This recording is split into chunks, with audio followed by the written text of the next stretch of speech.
உலகத்துல இருக்கிற டாப் 10 பணக்காரர்கள் லிஸ்ட் எடுத்து பாருங்க.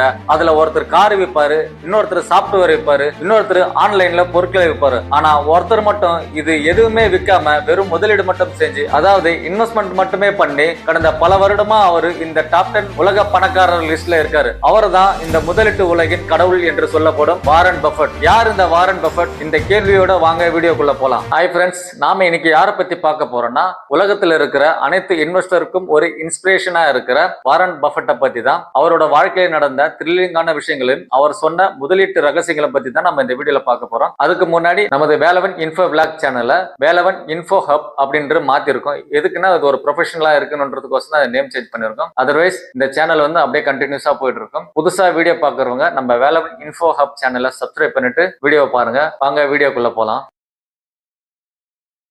நாமெல்லாம் 11 வயசுல என்ன பண்ணிட்டு இருப்போம்? ஸ்கூலுக்கு போயிட்டு விளையாடிட்டு இருப்போம். ஆனா வாரன் பஃபட் தன்னோட 11 வயசுலயே ஸ்டாக் மார்க்கெட்ல முதலா ஒரு பங்கை வாங்கினாராம். அது மட்டும் இல்லாம வீடு வீடா போயிட்டு நியூஸ் பேப்பர் போடுறது, கொக்கோ கோலா பாட்டில் விற்கிறதுன்னு அப்பவே ஒரு பிசினஸ் ஸ்டார்ட் பண்ணிட்டாராம். அவருக்கு வந்து சின்ன வயசுல இருந்தே ஒரு குறிக்கோள் இருந்துச்சு. அது என்னன்னா, தன்னோட 30 வயசுக்குள்ள வந்து நான் ஒரு மில்லியனரா ஆகணும், அப்படி இல்லைன்னா இந்த ஒமேகாவோட பில்டிங்ல இருந்து கீழே குதிச்சிருவேன் அப்படின்னு ஒரு சபதம் எடுத்தாராம். அந்த அளவுக்கு வந்து அவர் உழைப்புல வந்து அவ்வளவு வெறித்தனமா இருந்தாராம்.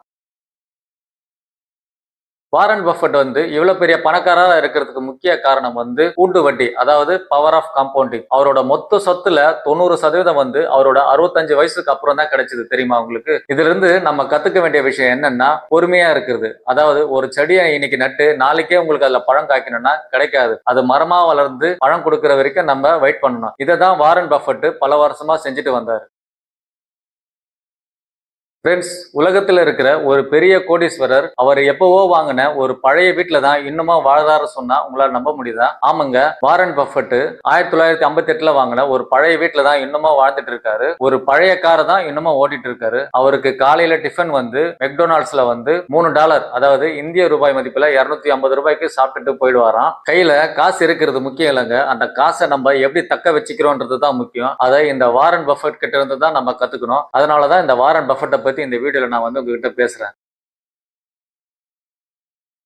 முதலீடு செய்யறவங்களுக்கு 2 ரூல்ஸ் தான் வாரன் பஃபட் சொல்றாரு. அதாவது முதல் ரூல்ஸ் என்னன்னா, உங்க பணத்தை ஒருபோதும் இழக்காதீங்க.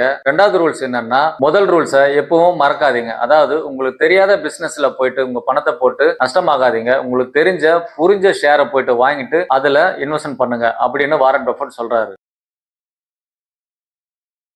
வாரன் பஃபட் வந்து ஒரு நாளைக்கு வந்து 500 பக்கங்கள் படிப்பாராம், அதாவது 500 பேஜஸ் படிப்பாராம். அதனால நீங்க எவ்வளவு கத்துக்கிறீங்களோ அவ்வளவுக்கு அதிகமா நீங்க சம்பாதிப்பீங்க அப்படின்னு அவரு சொல்றாரு. அதனால ஷேர் மார்க்கெட்டை நீங்க ஒரு சூதாட்டமா நினைக்காம அதை ஒரு பிசினஸா நினைச்சு கத்துக்கிட்டு இறங்குங்க. சோ ஃப்ரெண்ட்ஸ், சின்ன வயசுலயே ஆரம்பிக்கிறது, பொறுமையா இருக்கிறது, சிம்பிளா வாழறது, இதுதான் வாரன் பஃபட்டோட வெற்றிக்கான வழி. சோ இன்னைக்கே நீங்க வந்து முதலீட்டு பயணத்தை ஆரம்பிங்க. சோ வாரன் பஃபட்டோட இந்த லைஃப் ஸ்டைல் உங்களுக்கு பிடிச்சிருக்கா? இந்த வீடியோ உங்களுக்கு பிடிச்சிருந்தா லைக் பண்ணுங்க, கமெண்ட் பண்ணுங்க. நம்ம வேலவன் இன்ஃபோ ஹப் சேனலை சப்ஸ்கிரைப் பண்ணிட்டு நம்ம சேனலை ஃபாலோ பண்ணிட்டு வாங்க. மேலும் இன்ட்ரெஸ்டிங்கான அடுத்த வீடியோல உங்களை நான் சந்திக்கிறேன். டாடா, பாய் பாய்.